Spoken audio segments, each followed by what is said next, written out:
Okay.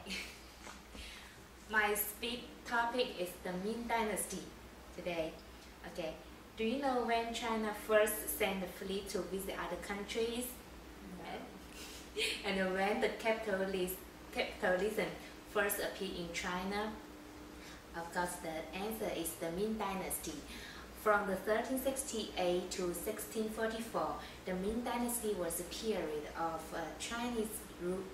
native Chinese rule between era of Mongols and Manchu dominance.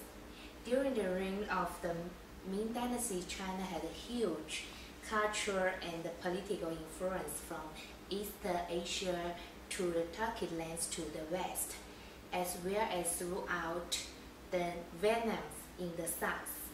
However, like most dynasties, the Ming Dynasty underwent predictable period of the establishment, prosperity, decline, and fall. Let's begin with the period of establishment. Founded by the Zhu Yuanzhang in 1368, the Ming Dynasty was one of the most stable, but also one of the most autocratic of the all Chinese dynasty. As the son of a peasant family, Zhu Yuanzhang knew how hard the life of a peasant. So therefore, he implemented a series of policies to reduce the peasant burden and to resume productions of the whole society. Further, he focused much attention on punishment and prevention the corruption among the court officials. However, he carried out some policies that limited commercial development, such as forcing the rich move to some poor cities and plant trees. And also, in order to strengthen his power, so he took over much of the responsibility of imperial administration by abolishing crucial ministries and secretaries.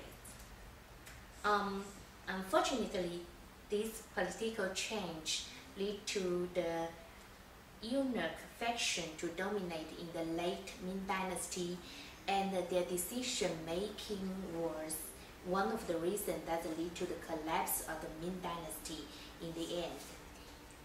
Okay, after overthrowing his nephew, Zhu Di took the power, and his reign was the pinnacle of the Ming Dynasty. In military affairs, he defeated many Mongol army attacked many times, and in culture, he set more than 2,000 people to work for more than 3 years to compose an unprecedented encyclopedia called 永乐大典.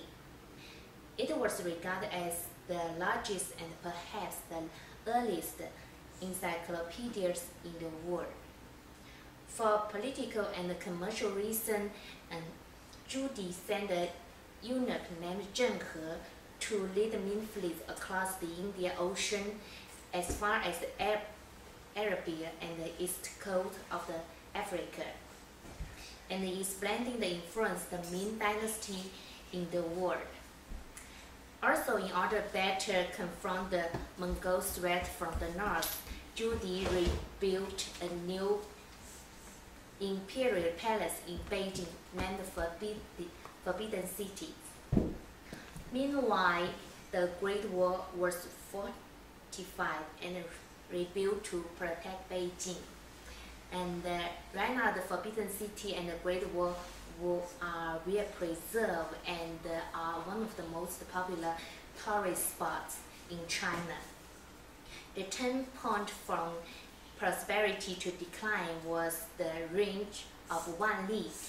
In the early period, under the wise assistance of the skillful chancellors Zhang Juzhen, Emperor Wan Li made much improvement in the national economic, agriculture, water conservation, and the military affairs. However, after the death of Zhang Juzhen, the emperor began to neglect the state affairs. And after 3 huge battles with the Mongols, the Japanese Miao rebelled. The treasury of the Ming Dynasty was empty. So in the early of the 1600s, the economics of the Ming Dynasty started to break down, and it was clear that the Ming Dynasty was in decline. The dynasty concluded with the reign of Chongzhen. In this period, the corruption of the court officials were rampant, and the eunuch faction dominated. Also, both the exploitation of the peasantry by the ruling classes and serious natural disasters such as famines in continuous years caused the people to live extreme hardship. So in the 1628, dozens of the rebelled military group launched attacks in the north area. In the 1644, one of the rebel army's leader named Li Zichen captured Beijing, and the Emperor Chongzhen hanged himself in the Jingshan hills of the Beijing, signifying the end of this dynasty. During the height from the 1403 and 1505, the Ming Dynasty's economic, culture, and science developed rapidly. In agriculture, both the food output and the commercial production surpassed that of the Song and the Yuan dynasty, and the capitalism expanded in China during these times.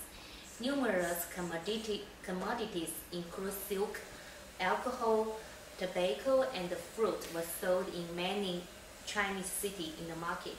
And meanwhile, many foreign commodities such as clocks from Europe and the tobacco from Africa became available in the Chinese market. And the culture, especially in literature, 3 of the 4 great classical masterpieces of Chinese literature were written during this period. And many scientific books appeared. So before the 16th century, the scientific development of the Ming Dynasty was at the forefront of the world. So it was inevitable that the Ming Dynasty would end as the development of the feudal society would be replaced by the new social system. Although the Ming Dynasty ended hundreds of years ago, but it left a valuable legacy and left societal change in China that remain to this day.